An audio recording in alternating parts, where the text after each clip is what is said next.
Olá, você! Quanto tempo? Passamos aí um mês meio sumidos, foi isso, né? O pessoal falando, tá querendo conteúdo, mas estamos de volta!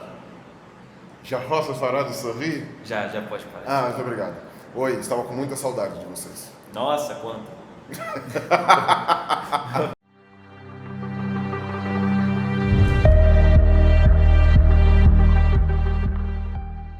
Sejam bem-vindos a mais um Curiosity. Eu sou o Carlos Ruas de um sábado qualquer. E eu sou o Pirula, e hoje vamos continuar com a nossa série sobre os animais mais raros do mundo. Opa! E hoje vamos falar dos anfíbios. Anfíbios, os anfíbios mais raros. Defina anfíbios, para quem não sabe o que é. Os anfíbios são um grupo de vertebrados. Ok. Ele morreu! É o bizarro que fica o esqueleto dele aqui, né? Ele é um ciborgue. Os anfíbios são um grupo de vertebrados que possuem um modo de vida muito peculiar. Quando eles são filhotes ainda, eles possuem um estágio larval que é aquático, e quando eles ficam adultos, eles possuem um estágio que é terrestre, ou aéreo, digamos assim. Eles respiram ar da atmosfera. Então eles respiram na água quando são Filhotes, filhotes e respiram ar quando são adultos. Quando são adultos, eu nunca tinha exatamente. parado pra pensar nisso. Então eles chamam de anfíbio, quer dizer que é dupla vida, digamos assim, né? Anfibio, né? Dupla vida. Seria como se tivesse uma vida dupla, né? Uma vida tanto na água quanto na terra. Então sapos, tipo anfíbios, porque você não deu exemplo de animais ainda. Os sapos, rãs, pererecas, enfim, todos eles. Ok. As salamandras. Ok. E um grupo que é pouco conhecido, que são as cecílias. Cecílias? Eles não têm patas, então eles parecem uma minhoca, mas eles são na verdade anfíbios. São vertebrados, têm esqueleto e tudo mais. E não são cobras? Não, também não são cobras. Ok. Nem lagartos sem patas. Eles são salamandras sem patas. Esses são os anfíbios que a gente tem hoje, né? Se você for colocar fóssil, aí tem uma cacetada. Mas enfim, o que a gente tem hoje são esses daí. Então é por isso que apesar da gente ter animais com vida anfíbia, como por exemplo os crocodilos não são anfíbios. Eles já nascem respirando ar atmosférico, tudo fechadinho, tudo certinho. Mesmo sendo vizinhos de lagoa. Exato, né? O ovo deles, ele é colocado em terra seca. O ovo dos anfíbios, ele é líquido, ele não tem casca dura, então ele é colocado na água. Então é muito interessante, porque os anfíbios, eles mostram ainda, de alguma maneira, né, guardadas as devidas proporções, como foi a transição da vida dos vertebrados aquáticos para a terra. Como que ela se deu mais ou menos, né? Porque você tem essa metamorfose em que num estágio de vida, né, um bicho tem tanto a fase aquática e ele vira de um peixinho, ele se transforma num bicho de 4 patas Bizarro isso, né? Na vida adulta ele já tá formadinho. É como se a criança no útero da mãe, assim, com, sei lá, 3 semanas de vida, que é um germezinho, já estivesse lá nadando, já. Tivesse um girininho. E quando a gente está falando de preservação ambiental, os anfíbios são fundamentais. Porque geralmente quando tem alguma alteração ambiental, os anfíbios são os primeiros que morrem. Ah, é? Justamente porque eles são muito sensíveis a todos os ambientes, tanto aquáticos quanto terrestres. Porque se sujou a água, eles sofrem. Se sujou na terra, eles sofrem. Se poluiu o ar, eles sofrem. Se mudou o regime de chuva, eles sofrem. Isso me lembra das pragas do Egito. A infestação de sapos. Infestação de sapo. Não foi muito inteligente. Decorrente a um desequilíbrio. Foi mais sofrido para os sapos do que para os egípcios. Pois é. Correto, eles são bons indicadores ambientais. O termo correto. Emílio está nos corrigindo, dizendo que o termo correto são indicadores ambientais. Então, esta praga do Egito seria, na verdade, uma indicação ambiental. A praga da indicação ambiental. E que o Egito estava muito bom, porque tem sapo sobrevivendo no Egito, porque estava ótimo o ambiente. Verdade. Então, E a gente tem o mesmo problema para saber sobre populações de anfíbios que a gente tem com os lagartos, que eu falei no último vídeo. Que são bichos muito pequenos, às vezes são bichos que têm um hábito de vida muito difícil de você enxergar. Então acaba ficando muito difícil você saber qual é a população desses animais.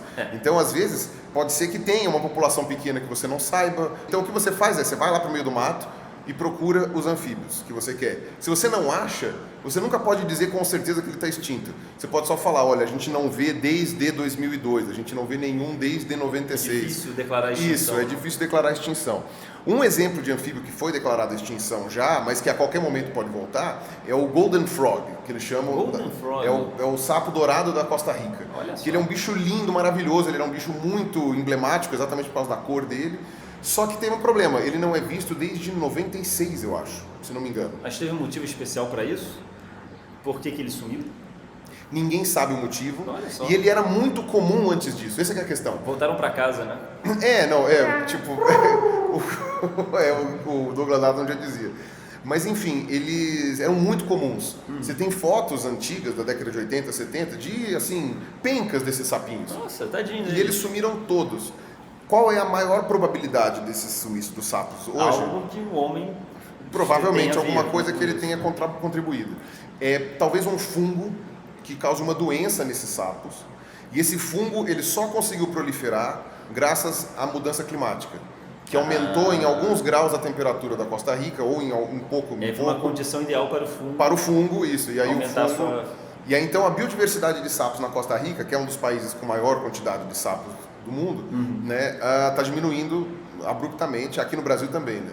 De vez em quando aparecem alguns bichos que eles chamam de bicho Lázaro. É uma ressurreição desses bichos. Você vai no meio da floresta e você acha um bicho que há 40 anos não era visto. Olha ali, né? o fulano ali. Isso aconteceu em 2005 com uma equipe do Museu de Zoologia da USP, que eles foram pro... Isso aí é tipo a Marina Silva, né? Pô, Cada eleição. Olha ali a Marina Silva, achei que estava extinta a Marina Silva. Tá vendo? Ninguém lembrava que ela existia antes. E Partido Verde, isso tem tudo a ver com... Em 2005, teve um anfíbio que foi descoberto pelo pessoal do Museu de Zoologia da USP, na divisa entre São Paulo e Rio de Janeiro, na reserva do Bananal, se não me engano. E eles conseguiram achar um sapinho que não era visto desde a década de 70, que acho que é um Parateumatobius, eu não me lembro agora o gênero. Parateumatobius. Mas ele... É vergonha do nome, por isso que ele não... vergonha do nome. Porque aí o pessoal está sempre mudando o nome. Onde está aquele sapo? Eles vão sacanear comigo de novo. Tipo isso. Então, dando apelido feio pro sapo. Eu fugiria para esse nome. Então vamos falar agora sobre as espécies, os 5 mais raros que eu achei. Vamos lá. Lembrando esses detalhes, né? É curioso, pode a gente ser falou de várias espécies já, mas a gente não entrou ainda nas espécies. Não, que pode ser que elas não sejam as mais raras, mas até o momento é o que a gente consegue contar. É aquelas que a gente tem mais condições de saber. E eu também dividi pelos 3 grupos. Então, eles abrem a porta para o pesquisador do censo. Isso, que dá para você saber onde está. E aí eu dividi em 3 grupos, eu vou colocar em sapos, salamandras e cecílias. Primeiro, o anfíbio. Esqueci o nome. Esqueci o nome. É o sapo de Arkey da Nova Zelândia. Sapo de Arkey. Da Nova Zelândia. Esse bicho é um bicho muito interessante, porque ele tem algumas características muito primitivas na anatomia desse bicho. Por exemplo, ele tem, na fase adulta, ele retém um músculo de mexer a cauda. Só que o sapo adulto não tem cauda. Porque quando ele é filhote, ele tem rabo, porque ele é girino. Tá, ok. Então ele tem um músculo para fazer o rabinho fazer assim. Legal. Quando chega na fase adulta, você perde o rabo. Ok. E ele perde o músculo junto. Ok. Esse sapo aqui não perde o músculo. O músculo fica lá. Aí ele fica com a na fase bundinha adulta. balançando. Ele pode balançar. Preta, fala pra mim. É um sapo que sabe sambar. Isso, ele pode dançar. Os sapos mais antigos, que a gente tem notícia no registro fóssil, eles ainda tinham o rabinho mesmo na fase adulta. Então é possível que ele mantenha esse rabinho, esse músculo, por ser uma característica antiga. Mas então assim, é visível isso? Esse músculo? É a bundinha balançando? Eu não sei. Aí eu já não sei. Talvez seja só cachorro anatômico. com rabo cotó, que fica a bundinha. Talvez seja só anatômico. Aí eu já não sou sapólogo pra saber. Ia ser legal um sapinho, né? Quem que é o sapinho? Imagina nesse mundo. Que nem tem pato, né? Pato faz isso, né? O patinho fica balançando. Que bonitinho. Que sapinho lindo. Então, e esse bicho está em franca extinção também, mesma coisa, ele vive numa ilha do norte da Nova Zelândia, se não me engano. Também redução de habitat, mudança climática, todo aquele combo de coisas que faz a espécie reduzir. Ela está reduzida a uma região muito restrita dessa ilha e calcula-se também menos de 100 indivíduos vivos hoje, né? Talvez 60, 70 indivíduos desse bichinho. Segundo o anfíbio. O sapo do Wyoming. Wyoming. Wyoming, ok. Que é um estado dos Estados Unidos lá. Tá. Esse sapo do Wyoming, para variar, também era muito comum até alguns anos atrás, algumas décadas atrás. E aí lá pela década de 60, 70, ele começou a declinar muito a população, principalmente por mudanças do ambiente. Ele vivia em lagoas, o Wyoming é um estado muito seco, então as lagoas eram muito importantes para ele. Só que o pessoal começou a usar as lagoas para fazer irrigação. E aí introduziram espécies de peixe diferentes, aí puxavam água, drenava para colheita, fazia não sei o que, fazia não sei o que lá. Certo desequilíbrio. E aí o bichinho não conseguiu. Exato. E ele é pequenininho assim, o sapinho do Wyoming é desse tamanho. Ele parece um sapo cururu. Ele é todo cheio de verruga, mas ele é pequenininho assim, desse tamanho assim. Ele foi considerado extinto na natureza. Aí, novamente, quando ele foi considerado extinto, o pessoal encontrou uma população numa lagoa, e essa população agora eles reproduzem em cativeiro. Para ver se eles conseguem salvar a espécie. Exatamente. Né? É um dos poucos projetos de preservação ambiental feitos exclusivamente para uma espécie de anfíbio, que tem lá nos Estados Unidos. Então esse sapinho é considerado uma espécie emblemática por causa disso, que eles estão fazendo de tudo para salvar o sapinho. Em cativeiro acho que a população até que está grandinha já. Terceiro anfíbio. A salamandra Peter Pan. Salamandra Peter Pan. Esse é muito legal. Como eu falei, durante a fase larval, esses bichos eles respiram com brânquias dentro da água, que nem girinos. Ela nunca cresce, ela continua na fase larval. Não, ela cresce, ela fica adulta, mas ela não absorve as brânquias. Então ela continua respirando na água. Por isso que é Peter Pan. Por isso que é Peter Pan, porque ela nunca quer crescer. É ela muito continua interessante. com uma característica de filhote. Isso, exatamente. Que é chamado de... E aí, esse processo na qual um indivíduo adulto retém características infantis é chamado de neotenia. Neotenia? Neotenia, ou seja... Olha, eu conheço muitas pessoas assim. É? Aposto que você conhece muitas pessoas o quê? assim. Aquele pessoal com mais de 35 Mais de 30 anos que tá. ainda mora em casa, nada contra quem tem 30 anos mora em casa, isso está cada vez mais comum, mas aquele cara que não quer deixar de ser criança, que a mãe ainda troca fralda. Aí entendi. Sim, aí sim. Que leva um misto quente? Leva um misto quente pra comer, pra comer passa no na colinho. frente do videogame, ele reclama da mãe. Entendi. Né, distrata ela, porque ela Leva o todinho pra... Entendi. Exatamente. Então você pode chamar essa pessoa que você conhece de... Eu não... não pode. Pelo amor de Deus, Emílio, corta. Alguns indivíduos têm uma... porque isso daí é uma questão hormonal, né? Então tem alguns indivíduos que desenvolvem e ficam na fase adulta. É muito louco isso. E aí você tem alguns adultos que vivem na terra seca, alguns adultos que vivem na água. Aí ocorre uma segregação e uma apartheid absurda. Isso, eles falam, vocês são os que têm não querem crescer. Eu sustento esse país, aqueles que estão fora da água falam assim, eu sustento vocês. Isso são várias espécies, eu não vou conseguir falar aqui uma espécie de salamandra Peter Pan, mas são todas do gênero Ambystoma. Todas as salamandras do gênero Ambystoma vivem no México e cada uma delas vive numa lagoinha. A população delas já é naturalmente restrita porque elas só vivem numa lagoinha. E o México é um país muito populoso, então cada uma dessas lagoas tem o seu impacto ambiental já característico. Então nem todas as espécies estão em extinção, mas a maioria delas está em extinção e extinção severa. De algumas também a gente está naquele, tipo, não sabe se está extinto ou não, está naquela dúvida. O mais notório de todos os casos é a salamandra que a gente chama de axolote. Axolote. Isso. Que é uma que até o pessoal usava como pet. Eu lembro de ter para vender quando eu era moleque, assim, tinha para vender, até você punha no aquarinho. Ela é cor de rosa, fica lá com a guelrinha dela para fora. É bonitinha. É até bonitinho, e ela parece estar sempre sorrindo, porque ela tem a boquinha assim, ó. Sim. Ela parece estar sempre sorrindo e tal. É, fofinha. É um bichinho fofinho e você tá gerando um tremendo desequilíbrio comprando essa porcaria. Porque estão tirando ela do ambiente dela. Adivinha qual é a lagoa original, nativa do axolote? Sabe qual é a bandeira do México? A bandeira do México não é uma Verde, águia... branca, vermelha, uma águia em cima do cacto comendo uma cobra. Isso, comendo uma cobra. Que ficava no meio de um lago, que os astecas diziam que era onde eles deviam fundar a cidade. Lembra? A lenda dos astecas era essa. Na capital asteca, do Montezuma, foi onde foi construída a cidade do México. E é no lago que fica na cidade do México. Que fica na cidade do México, que é onde está o axolote. Eita, então, quer dizer, é simplesmente a cidade... Foi por muitos anos a maior cidade do mundo, né? E ainda é a maior cidade da América Latina. E é mais poluída, mais violenta, com mais desorganização urbana, todas essas coisas assim. Tadinho. É justamente nessa lagoa que vive o axolote. Cara, poluição, defuntos boiando e lá... Olá! Eu trago amor. Isso. E o axolote hoje, realmente, como você falou, só tem a reprodução em cativeiro. E o pessoal ainda tem, eu acho que eles calculam que tem uma quantidade assim, tipo, poucas dezenas desses indivíduos vivendo ainda na lagoa original. E os caras estão tentando salvar em pequenos bolsões para ver se consegue, mas provavelmente esse bicho nunca mais vamos ver em ambiente natural. Menos um. Quarto anfíbio. A salamandra gigante da China. É o maior anfíbio do mundo. Maior que os chineses. Ele chega a 1,80 m. Viu?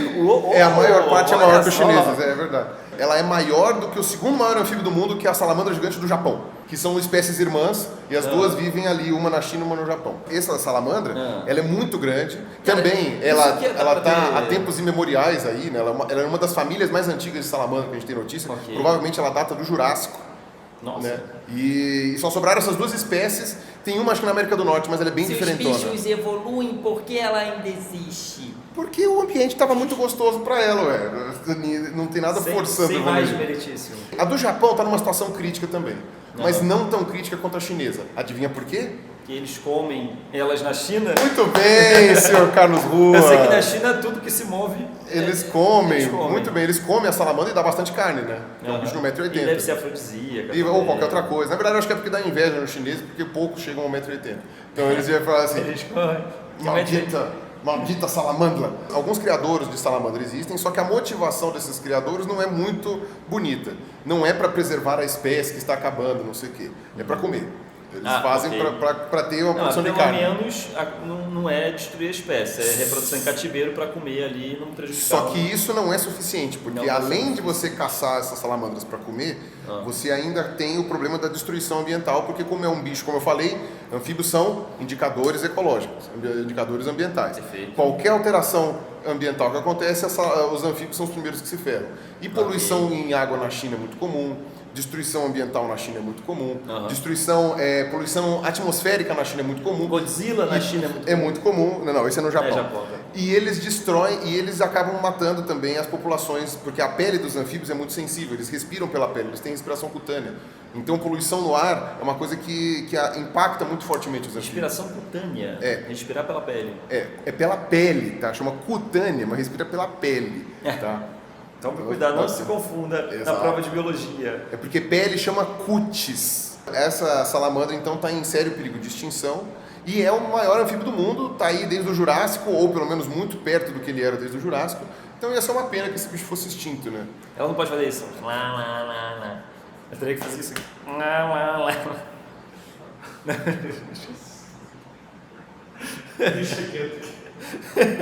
Nossa!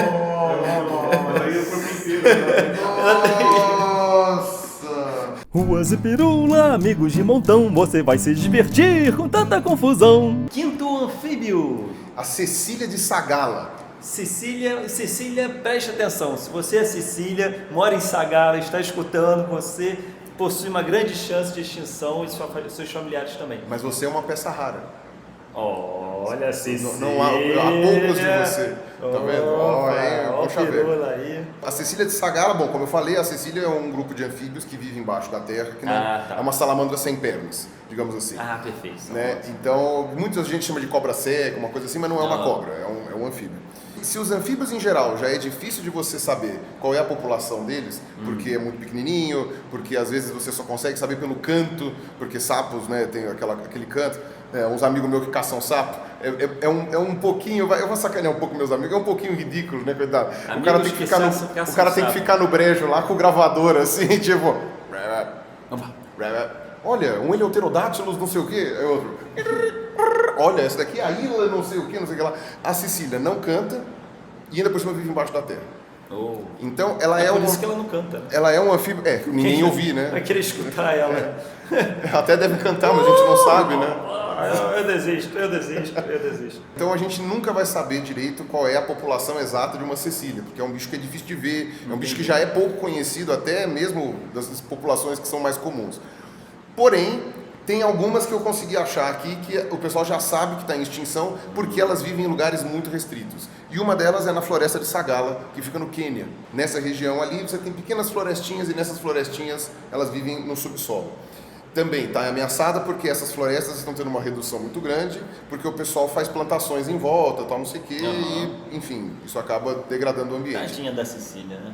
Mas a gente sabe tão pouco sobre esses bichos que é possível até que a Cecília consiga se adaptar ao ambiente agrícola.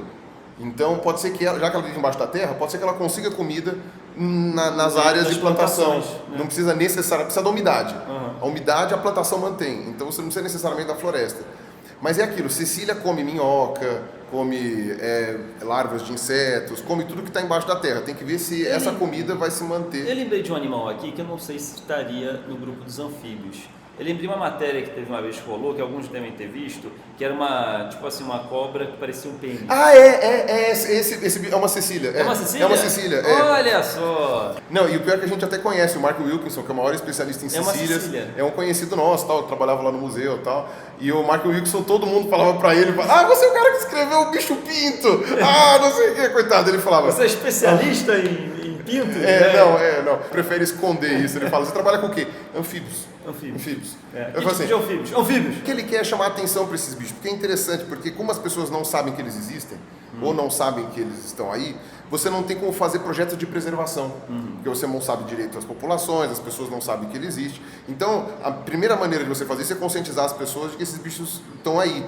Ele tentou fazer de alguma maneira pública em que as pessoas soubessem da existência, só que não foi nada muito bem visto, digamos assim, pela sociedade. Mas são bichos importantes, né? Então é legal que a gente preserve, e eu consegui achar um aqui que está em risco de extinção aqui. É difícil convencer uma pessoa, ao invés de usar camiseta escrito salvem os pandas, escreverem salvem a Cecília Pinto, né? Um bicho, Imagina se em vez de infestação de sapos Ai, meu Deus. no Egito...